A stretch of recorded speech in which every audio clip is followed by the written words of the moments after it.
मुखाला आलं तर त्याचं फार मोठं मागचं पुण्य समजा, किंवा काहीतरी देवाची संताची कृपा समजा.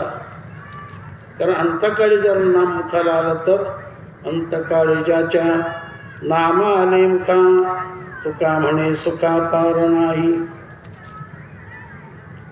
त्याच्या सुखाला पारावार नाही. आणि म्हणून कितीही पापी दोषी मनुष्य असला आणि त्याच्या मुखाला जर नामचिंतन आलं तर त्याचा उद्धार भगवान करतो. भगवान त्याचा उद्धार करतो. ज्या कर नाम मरत मुखावा आधम हो कुत हो श्रुती गावा. ज्या कर नाम मरत मुखावा आधम हो कुत हो श्रुती गावा. अधमातील अधम जरी असला आणि त्याने जर भगवंताचं स्मरण केलं आणि देह सोडला तर तो मुक्त होतो, दुःख रहित होतो, भगवत स्वरूपाला प्राप्त होतो. असे कोण झाले? एक दोन नावं तरी सांगा. तुळशीदास महाराज सांगतात, पापिया जामिल गजग निकावो मुक्त भये हरि नाम प्रभावो. पापिया जामिल गजग निकावो मुक्त भये हरि नाम प्रभावो.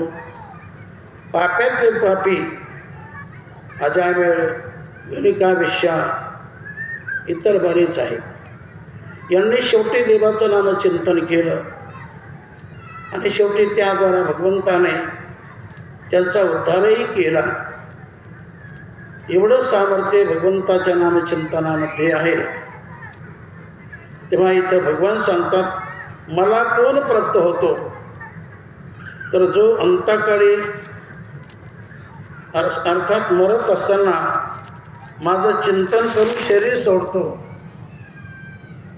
तो मलाच प्राप्त होतो. तो मलाच प्राप्त होतो.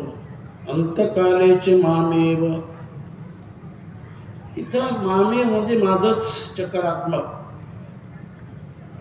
जो माझं स्मरण करतो तो मलाच प्राप्त होतो असा मामे म्हणणारा अख्ख्या जगाचा चालक मालक प्रतिपालक आहे.